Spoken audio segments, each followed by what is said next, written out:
third use of Columbo. And that third use is using questions to make a point, or using questions to lead someone somewhere. I'm going to show you, in addition to that, some very specific ways that you can improve your use of Columbo. And finally, I want to show you how to defend against the Columbo tactic when somebody else uses it with you. So let's talk for a moment about the third step. We talked about the first step of the game plan. All you're going to worry about is gathering information. You're going to use the question, what do you mean by that? The next step, when people make a claim or an assertion, then we reverse the burden of proof on the person who's making the claim. We use the question, now how did you come to that conclusion, or some version of that? Okay? Here's the third use of Columbo. In the first two uses, by the way, we didn't need to know anything but the questions, and that's why it's such a good game plan.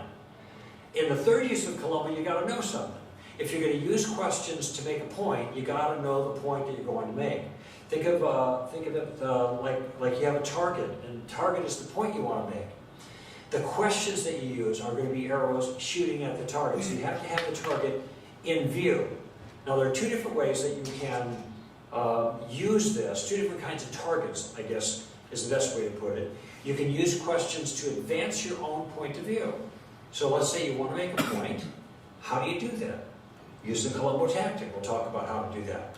Secondly, you can use your questions to exploit a weakness or a flaw. That means you can help a person see where he or she went wrong in their thinking.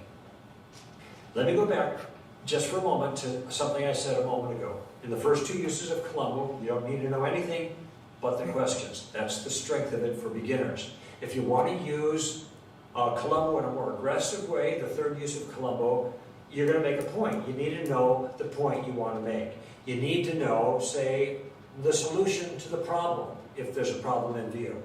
And let's just say the question is, why is Jesus the only way? So you want to make the case, or at least you want to explain why Jesus is the only way of salvation. So what do you need to know on that one? You need to know why Jesus is the only way of salvation. If you don't know that, then you can't go further. You got to know the answer to the question, but you also have to know how you're going to get there. So there are pieces to this explanation that you need to have in place. Now, let me tell you a secret about the pieces. If you take the pieces and you place them out one after another, and they lead to your conclusion, it is going to be very easy for the other person, especially if they're a little bit of a kind of aggravated as a skeptic. In other words, they're not playing ball with you very much. They have a conversation, but they're not coming along easily. Then they're going to find something wrong with everything that you say. You're going to have to put pieces on the table to get to your conclusion. In this case, how Jesus or why Jesus is the only way of salvation. But they're not going to let you finish because they're going to start taking exception with the pieces that you put out there to make your case. There's a way around this. And you can call it a trick if you want to. It's tricky, but it's not abusive. And the thing is you want to get, as much as possible, the other person to put the pieces on the table for you. You want to ask the kind of questions that will get them to affirm these pieces that you are going to use eventually to lead to your point. Now, if they're going to affirm those pieces, you can see, can't you, how hard it's going to be for them to take them off the table. They're their points. They've already said yes to them. They can't go back later and deny them. That's a lot more difficult for them to do. So let me show you what I mean, especially with this issue about Jesus being the only way. One of the first books I wrote was featured at Barnes & Noble, and they had me come in and give a presentation for the book. And it's the thing where the author talks about the books, answers questions, and then signs some books. Well, somebody had been standing off to the side in the Make the Religion section or whatever, and had heard some of the things I had to say. So that person came up to me and asked me a question. They said, why do I need to believe in Jesus? I'm Jewish, he said. I try to live as best that I can. I believe in God. So why do I need your Jesus? So that's the question, right? It can be phrased lots of different ways, but this is, why is Jesus the only way of salvation? So now I need to explain this to him, but I know I need to put some pieces on the table. So I said to him, do you mind if I ask you a couple of questions? He said, no, go ahead. I said, here's the question. I said, first question. I said, do you think the people who do bad things ought to be punished? He thought for a moment, and then he said, well, since I'm a prosecuting attorney, yes.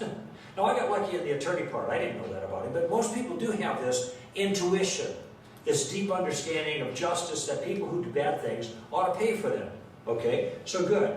People who do bad things ought to pay. I agree with you, I said to him. So we got a piece on the table that he put there. But I agree with him. Okay, great. Second question. Have you ever done any bad things? That's what I asked him. He paused for a moment and then said, well, yeah, I guess I have.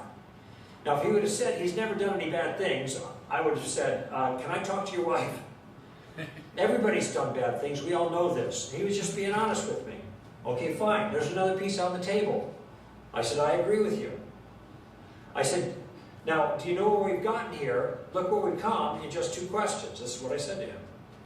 I said, we both believe that people who do bad things ought to be punished, and we both believe that we've done those things. Do you know what I call that? I asked him. He said, what? I said, I call that bad news. Now you think about it for a moment. Do I have to tell this man that he's a sinner, I guess? I said, no, he's already told me. Do I have to tell him that he's under judgment? No, he's already told me. Now, he doesn't know where I'm going with this. He wasn't thinking about that when he walked into the Barnes & Noble. But because I asked him a very specific question that had a very straightforward, reasonable, understandable response, he gave it to me. Now I got this stuff on the table. And I told him, well, it's like you and I are both standing in the dock. And the judge, God, is there ready to deliver sentence on us, and we know we deserve it. And then God pauses and he says, hey, fellas, do either of you care about a pardon right now? Are you interested in clemency right now? Now I want you to see what just happened there, friend. What I did was I gathered some things that were things that he already knew. They're built into him. And now I'm using them to help him feel the force of the problem so he can feel the force of the solution. He and I are both in trouble. God is offering a way out. So what's the way out? The way out is that God became a man himself and initiated a rescue operation, living the life that we should have lived, and then getting in the docket for us so that he could take the punishment that we deserve. That's what I explained to him. I think I might have said something about Jesus taking the rap for our crimes against God. Notice the language I'm using. Why am I talking like that? Well, because he's an attorney. This is his language. It's also biblical language. The reason that Jesus is the only way is because he's the only one to solve the problem. Either he sends in the dock and gets our punishment, or we take our own punishment. That's it. If we say yes to Jesus, we're forgiven. If we say no to Jesus, then we get what we deserve to get. So there's the full expanded explanation. But do you see how I got there? I knew the explanation. I understood the problem. And I was able to explain it to somebody in non-religious terms. But what did I do to get there? I used some questions to get some important pieces on the table before I could move forward with my argument. So, now you're beginning to see, if you want to go in advance and more effective way of using Columbo, you've got to know some things. You've got to know answers to challenges. You've got to know some arguments. And you're going to get that by reading or listening or talking with other Christians. However you get it, doesn't matter. Once you get it, you want to know how you can express it in a way that others can understand it. And then as much as possible, you want to get the pieces that you need on the table by asking questions. The questions are really critical. Even though you're making a point, it keeps them engaged. Okay? Now let's take another example. Somebody in a session, Q&A session, once asked, or actually said, give me, the way he put it was, prove to me that God exists. Prove to me God exists. Now, that kind of put me on the spot. I'm there answering questions. I'm the apologist, and somebody says, prove to me God exists. It's kind of like saying you're a comedian, and somebody says, okay, be funny, like right now. Well, here's what I said to him. I said, before I go any further, I've got to repair some problems that are in your challenge. What's that? Well, you said prove. I don't know what you would count as evidence. And unless I have an idea of what would count as evidence to you, there's no sense in me giving anything that I think is a proof. And this is something you ought to keep in mind too, friends. This is, if you have somebody say, prove this or that, and you don't solve this problem, you can put evidence before them all day long, and they can just simply say, that's not what? Proof, okay? So you got to clear that up. The second thing I pointed out to him is you said, prove to me. So you want me to give you a line of thinking that is so powerful that it will even convert you. Well, I don't know what your barriers are, what your objections are, what are the kinds of things that would resonate with you. So I asked, can you put the challenge in a little different way that doesn't put me at such a disadvantage? And incidentally, this kind of bargaining with people is entirely okay. It's a fair request. And so he said, well, maybe, can you give me some good reason that God exists? Okay, well, that was much better. I said, yeah, I think I can do that. Okay, but I have to ask you a few questions first. Now, what do I need to know before I go forward in this conversation with this guy? I need to know a good reason that God exists, right? When I know the good reason God exists, I know the steps that get me there. Then I'm going to try to have him help me by affirming the steps, put the pieces in place before I kind of get to the punchline, so to speak. All right? So here's the question I asked him. First one, I said, and these questions I told him are kind of simple, but just bear with me. Do you think that things exist? He said, yeah, things exist. Okay, things exist. We both agree with that. Okay. Here was my second question. Do you think that the things that exist have always existed? Or did they come into existence at some point of time? Now he said, no, they haven't always existed. And there's hardly anybody around anymore that's thought about this very much, that thinks the universe is eternal, all right? That's a dead and gone idea. And partly because of the force of Big Bang cosmology. So again, I think this is something that some Christians are uncomfortable with. But just keep in mind, that's what they believe. So let's just work with that. We can use it to our advantage. No, he said, I think that things came into existence at some point in time. Big Bang, fine. I agree with you, I said. Okay, fine. So we're both in agreement about these two things on the table. Now the third question, I said to him, and this is the one that really matters. All those things that came into existence, what caused them to come into existence? And there he paused for a moment. And some people will say, well, look, what do I know? I'm not a scientist. I'm not a physicist. Who am I to say it? And I say, wait a minute, it's not really that hard. It's simple. There are only two possibilities. Either something caused the universe to come into existence, or no thing caused the universe to come into existence. It's just that simple. There are no other alternatives. Either something or no thing. What say you? Okay, now, for me as a questioner, I'm in a very, very good spot. Because I have moved him, with information he's given me, to a point where now he has to make a decision, and he's stuck. Because he doesn't want to say that something caused the universe, because the minute he says something caused the universe, it would have to be something that is outside of the universe. You see that, right? Outside of the space-time continuum. Not something natural, but something at least supranatural, maybe supernatural. And that immediately is an assault on his maybe atheistic, materialistic point of view. He didn't want to go there. And also it would have to be not just something outside the material universe, but something that's really powerful and probably really smart and probably personal, and there are other reasons for that. And before long, you can see we're getting pretty close to the G word here. This is starting to sound like God caused the universe. Now, he didn't want to go there. All right, fine. Then what is your only other alternative? Notice how I'm prosecuting this using questions. What is your only other alternative? Since you don't want to say something caused the universe, then you have to say that no thing caused the universe. But this is hard to say, because that's worse than magic. In magic, you have a magician who pulls a rabbit out of a hat.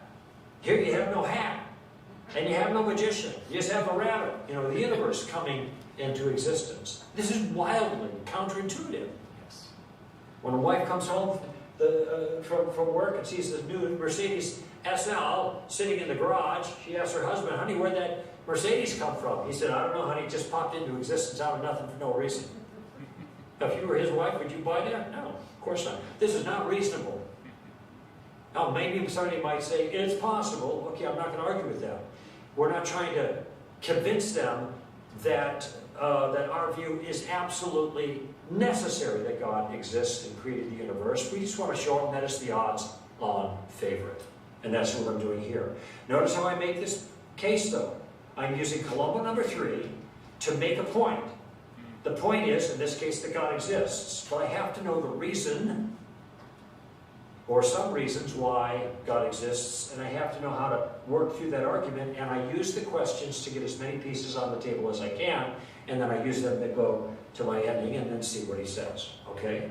So that's one way of using the Colombo tactic, Colombo number 3, and that is by making a point, all right? Another way of using Colombo is to use your questions to exploit a weakness or a flaw, okay?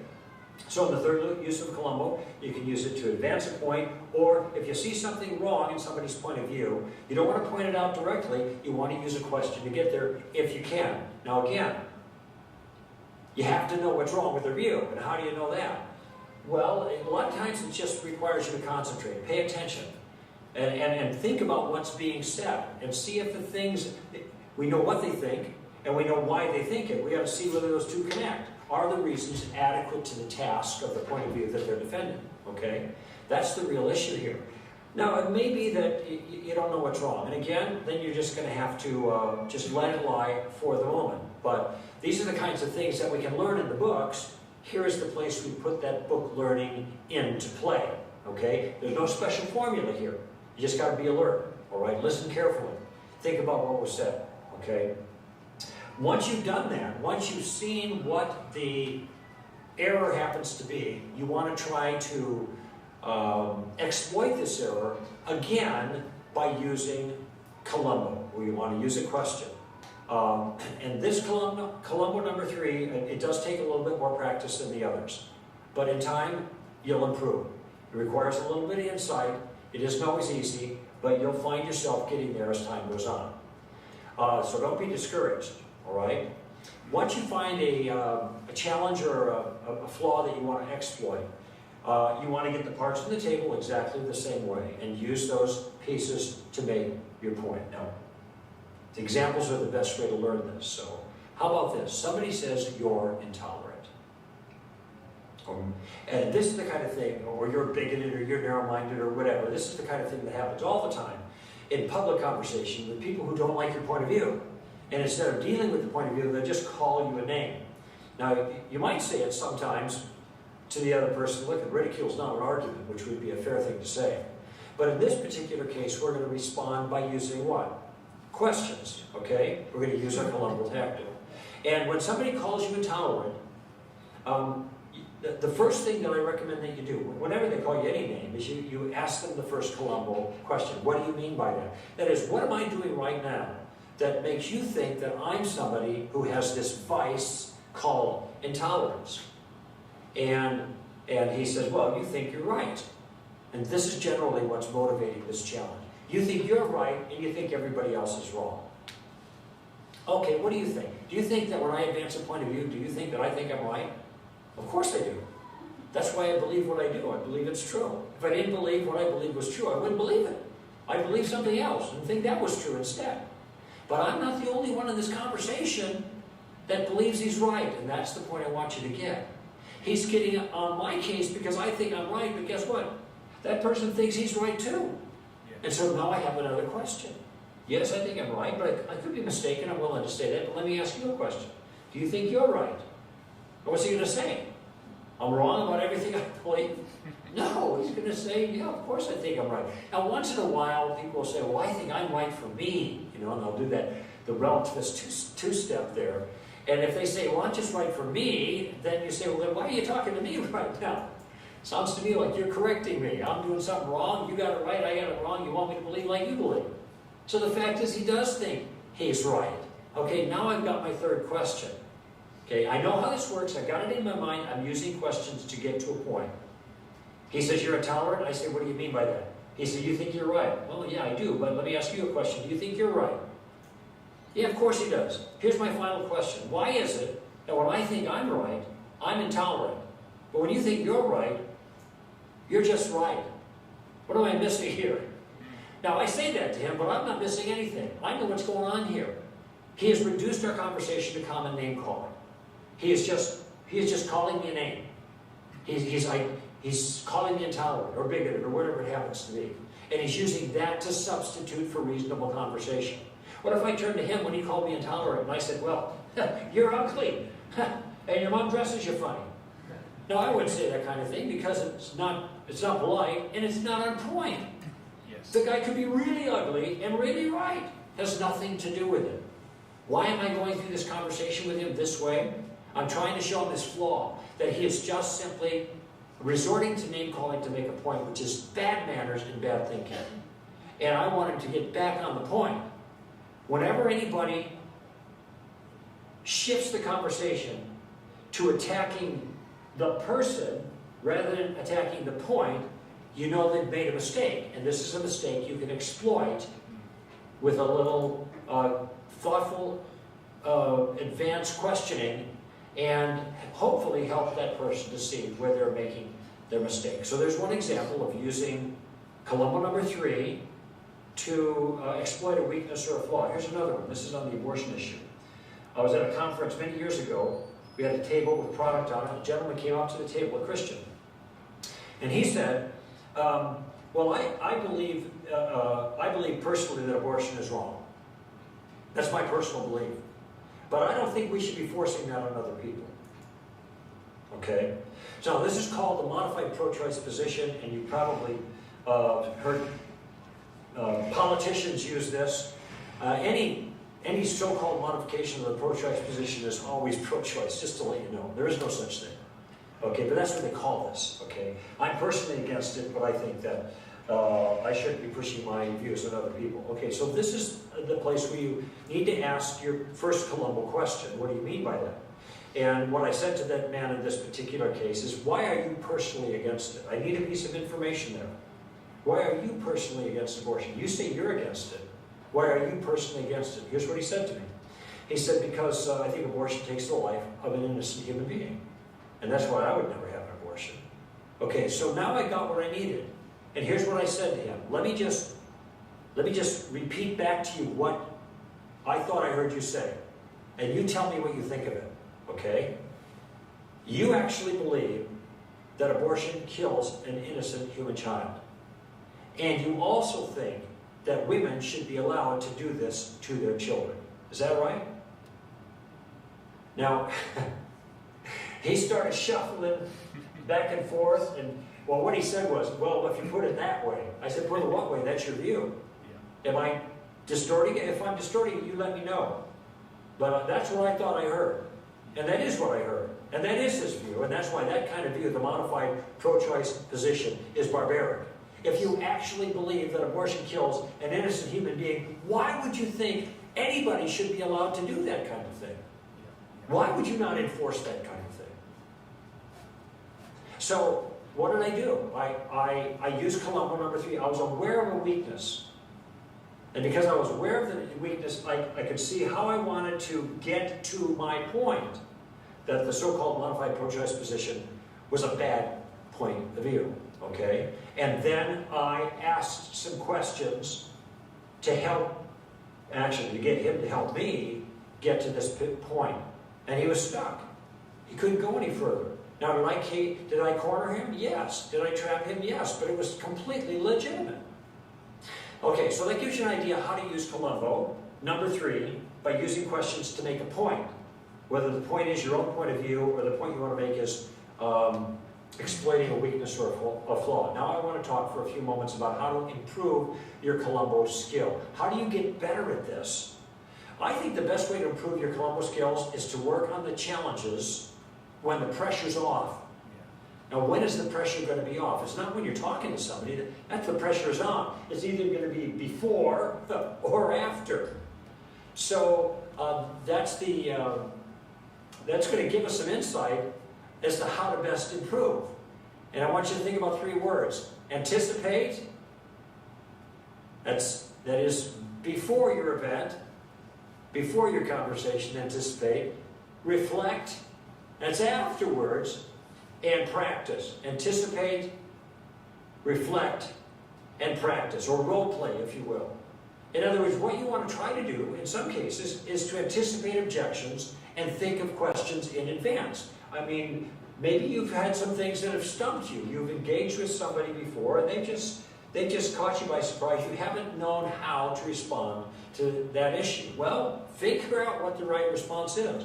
Do your research, find out a response to it, and now what you do is you figure out the right questions that will help you get to that point. Okay? Once you figure out the questions that will get you to that point, then do a little role play. Practice it out loud with somebody else, by yourself. I do it in the car all the time.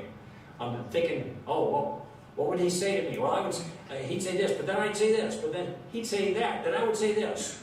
And I'd ask him this question. I just practicing. Because if you're practicing it out loud, you're role playing it, you're actually getting in the habit of using it. It'll be much more second nature next time around. Okay? So you might anticipate in advance. Sometimes you reflect afterwards. Sometimes you go into a situation and you come out and you think, oh my gosh, I made a mess of that. And you think to yourself, well, what question might I have asked if I was on top of things? I actually gave this teaching in the tactical teaching in a church once, and as I went into the foyer, and I escaped underneath the prayer at the end of the service so I could be there where people were coming out, the first woman that came out said to me, I'm a Christian, and I'm a Buddhist, and I'm a pagan. That's what she said. Now remember, I just finished talking about Columbo tactic. So you're thinking, what question would he come up with for that challenge? Now here's what I said. It sounds to me like you really don't understand those 3 religions. Is that a question? No, it's an insult. Now, fortunately, she didn't get bugged at me, but she might have. She said, well, I do think I understand those. And then I kind of had my wits about me, and then I asked the question. I should have asked it first. And that was, what do you think Jesus would say regarding your comment that she's a Christian and a Buddhist and a pagan? And she said to me, well, I think Jesus would be just fine with it. And then the crowd comes through and sweeps her away. Okay, so I recovered a little bit. Just to let you know, I make mistakes in this too. I'm in the process. But I recovered a little bit, asked a good question, but didn't have time for a follow-up. But I did think afterwards about what I might have asked. She said, I think Jesus would have been fine with that. Oh, okay, now what? Then I realized I could have asked this. Maybe you've already thought about it. Where in the Gospels can you point to where Jesus said anything that would give you that impression?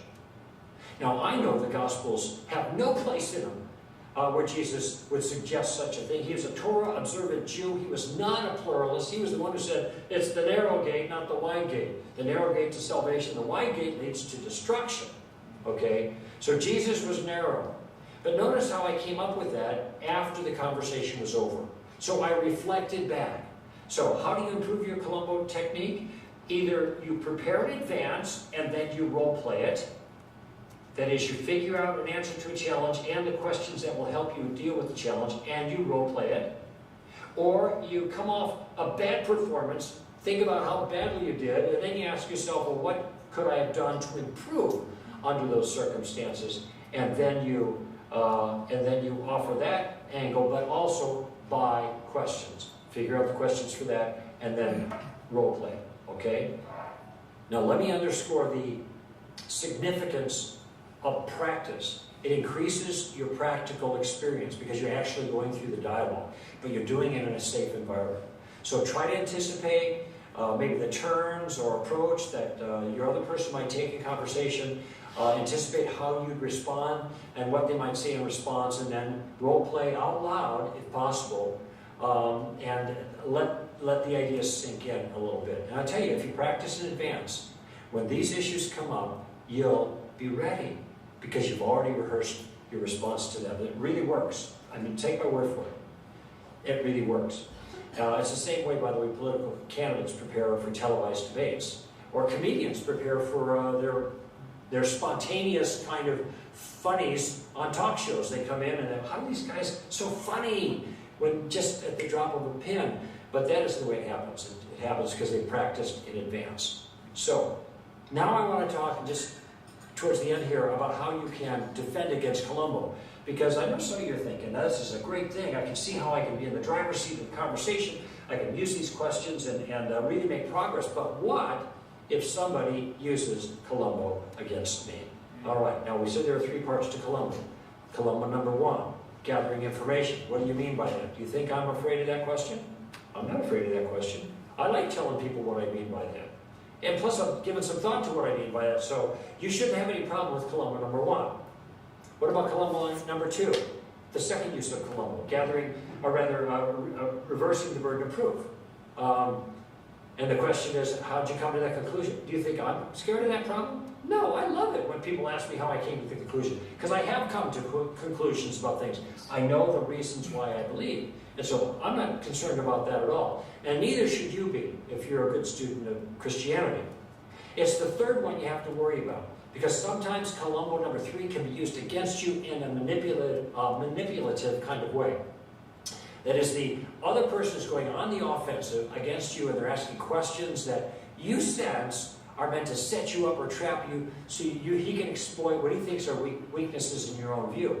Now, I encourage you to do this because I'm trusting your charity in doing it. That you're not doing something illicit or inappropriate, or you're not just trying to make them look bad. But you can't trust other people in the same way because sometimes they're just trying to make you look bad. So how do you keep from being taken advantage of? I guess is the best way of putting it in this situation. Well, here's what I suggest. First, you stop the advance. Okay. You might say something like, well, you know, as he's asking questions and wants you to answer, and you're starting to wonder, is he leading me down the primrose path? You could say, you know, you're asking a lot of questions here, and sometimes it confuses me because I get the feeling that you don't really want to know the answers to the questions, but you just want to know, want me to kind of commit myself because you're going somewhere else. You're going to make a point down the line. And that makes me a little uneasy. So I'd rather not answer a lot of questions at this particular point, if that's okay with you. So the first thing you're doing is you're just stopping the advance. The second thing you do is you want to regain control. You want to get back in the driver's seat because he's in the driver's seat with his questions, right? So you want to get back in control. And so you can say this to him. Why don't you just simply state your point? What do you mean by that? State it clearly so I don't misunderstand it. And then give me your specific reasons. That's Columbo number 2. How'd you come to that conclusion for your view? See how flexible these questions are, okay? And then let me chew on it for a while and see what I think. Now that's the way to protect yourself. It is very similar to getting out of the hot seat, but you're not quite in it yet. You just get the feeling that he's asking these questions and you're going to get in trouble if you are not careful, so then you just put a halt to it. You say, it seems like you're trying to make a point with the questions. That's kind of confusing for me. I'm not exactly sure how to respond all the time, but why don't you just make the point? Say what you mean and why you believe it, and that'll be fine, and I'll think about it. All right? So let's review what we've covered here in this session. First, we learned the third use of Columbo. We're going to use questions to make a point or to lead someone somewhere. We want to exploit a weakness or a flaw, or maybe make a point about our own point of view. Okay? I told you the way to do this is you're going to have to, in your own mind, know the point. You're going to have to solve the problem and know the pieces that you have that you need to get there. And as much as possible, it's not always going to be ideal to do this, but as much as possible, get them to put the pieces on the table by the questions that you ask. Okay? You get that all on the table, and then you use those pieces that the person you're talking with helped put there, and you use those pieces to make your point. The second thing we learned was how to improve your Columbo skill. I gave you 3 words: anticipate, reflect, and practice. And these are very simple to keep in mind.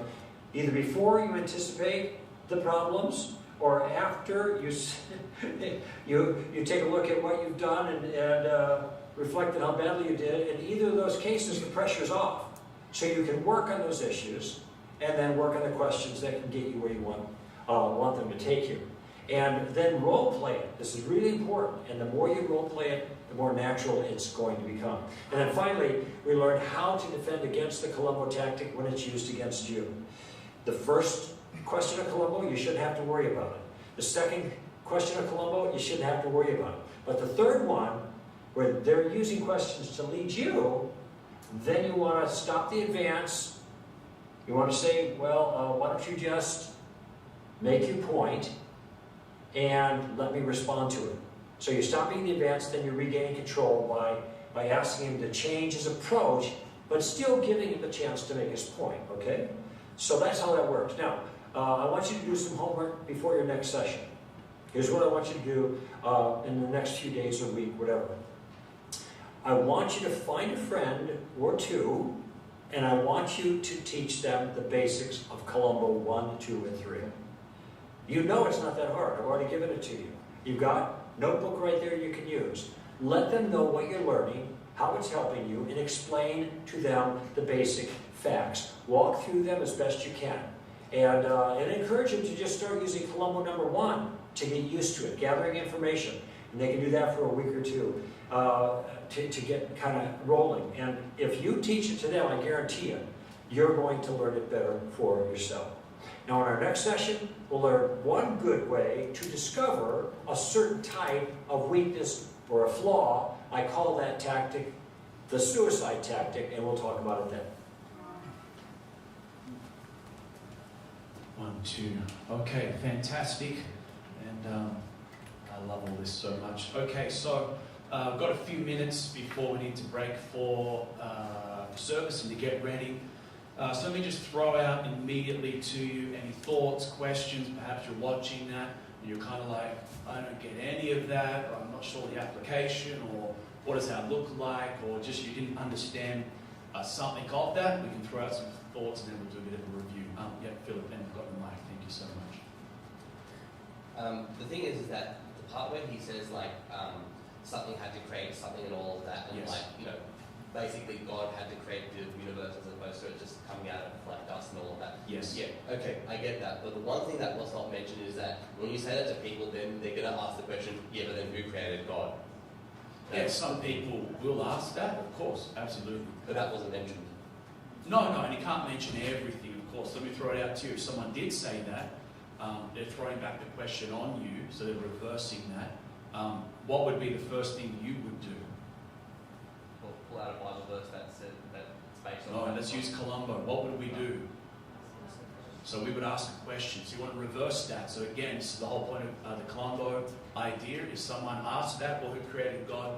Then you want to bring back a question. Put it back on them. You don't have to go on the defensive, and Bible verses would probably not be helpful because there's not really many Bible verses. I mean, if someone has one, you can throw it at me. That really go, this is where God came from. You know, the Bible begins by Genesis 1:1, in the beginning, God.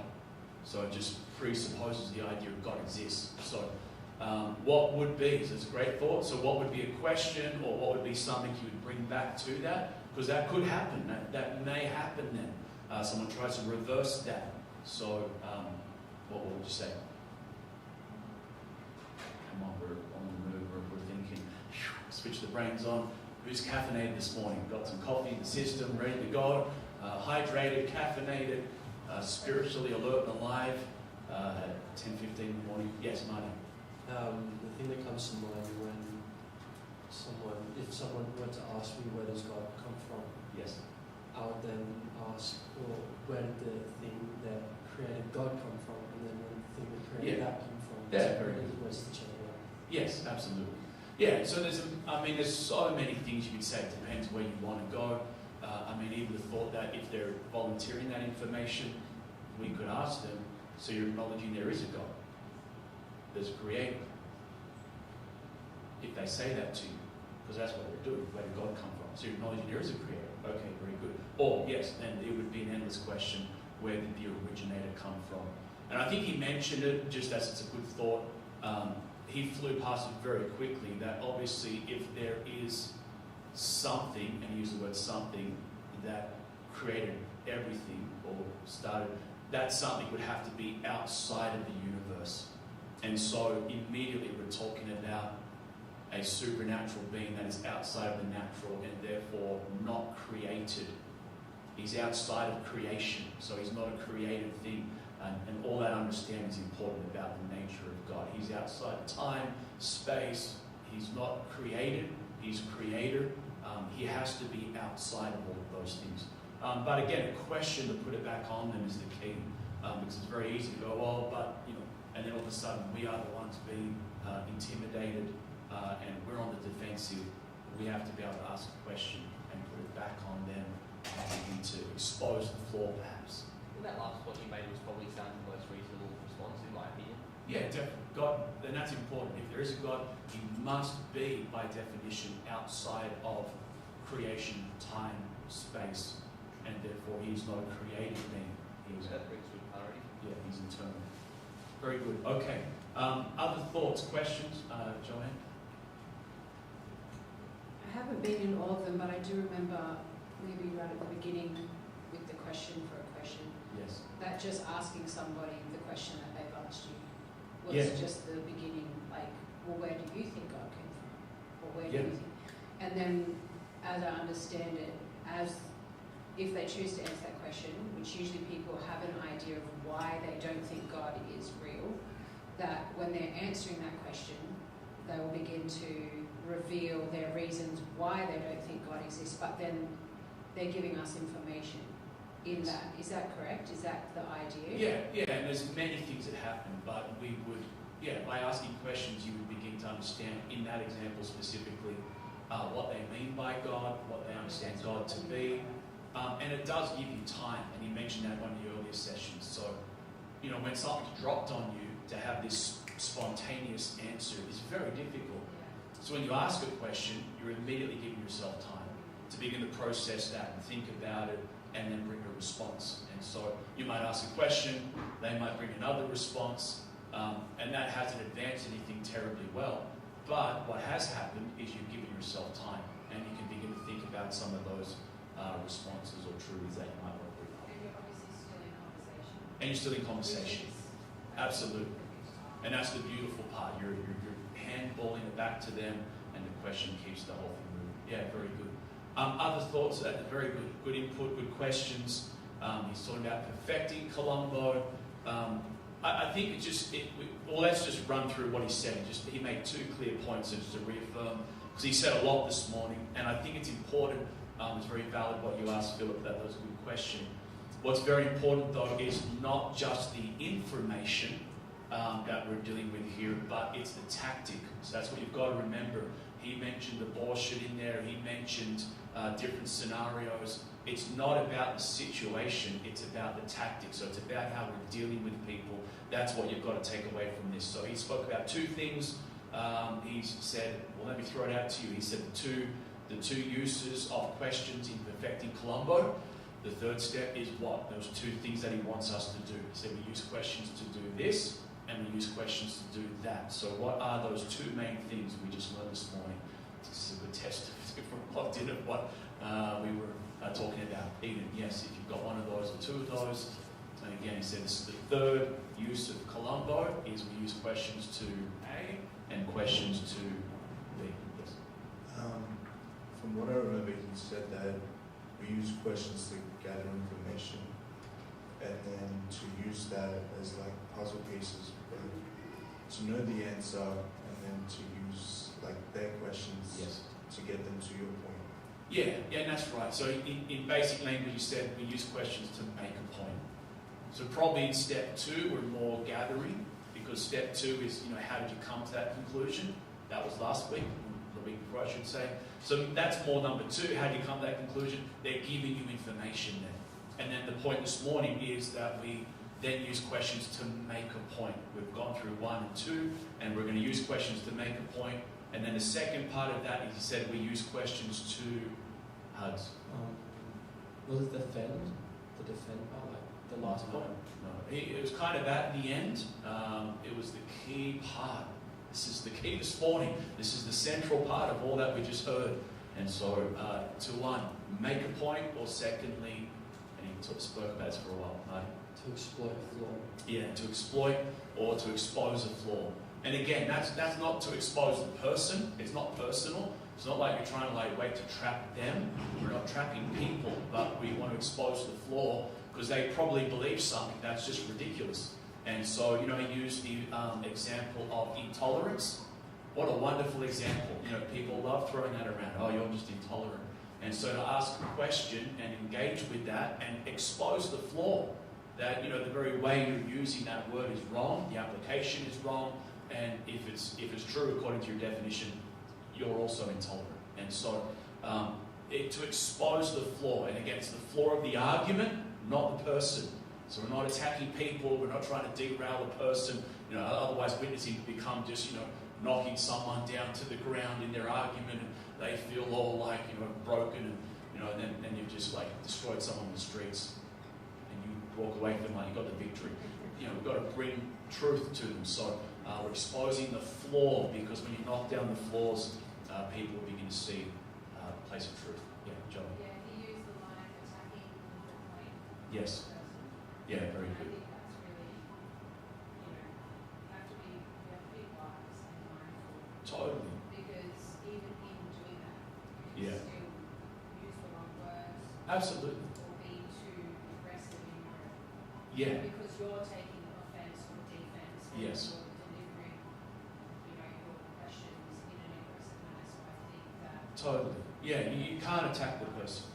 It's like, people do it for every point of view, but it's like, when Christians talk to Muslims, and their big point is, Muhammad is a pedophile, It's like you're on the losing foot instantly, because that's not about the point.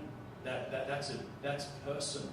And so that's an insult. That you're taking on the person, you're really insulting them. So that's true.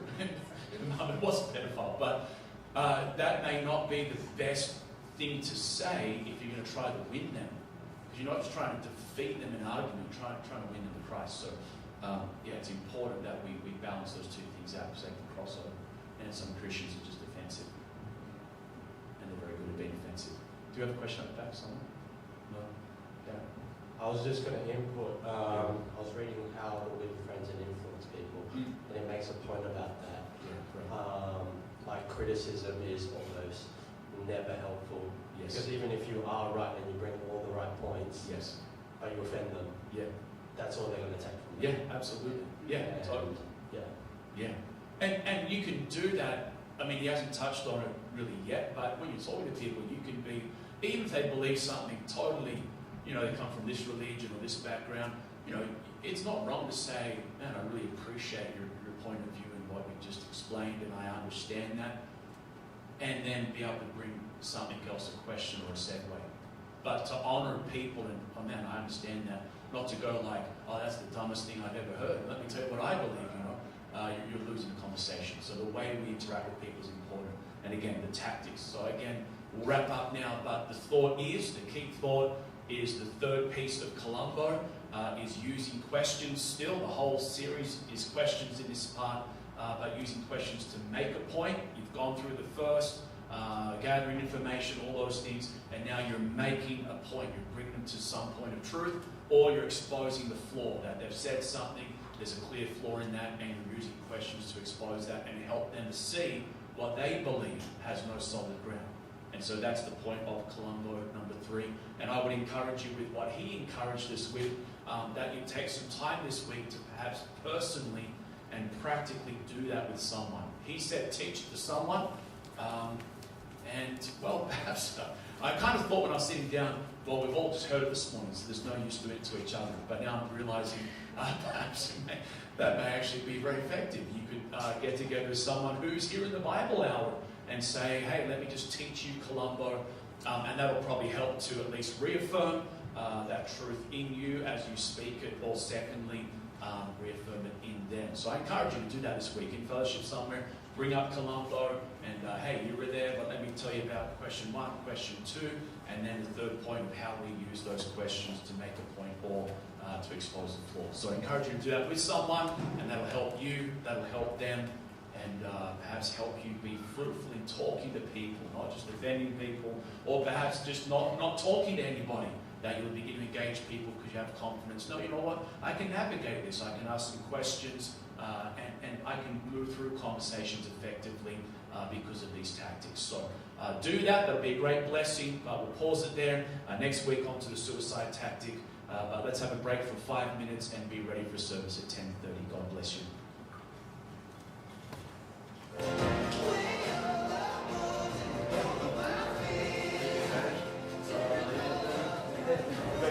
You will survive. You will survive.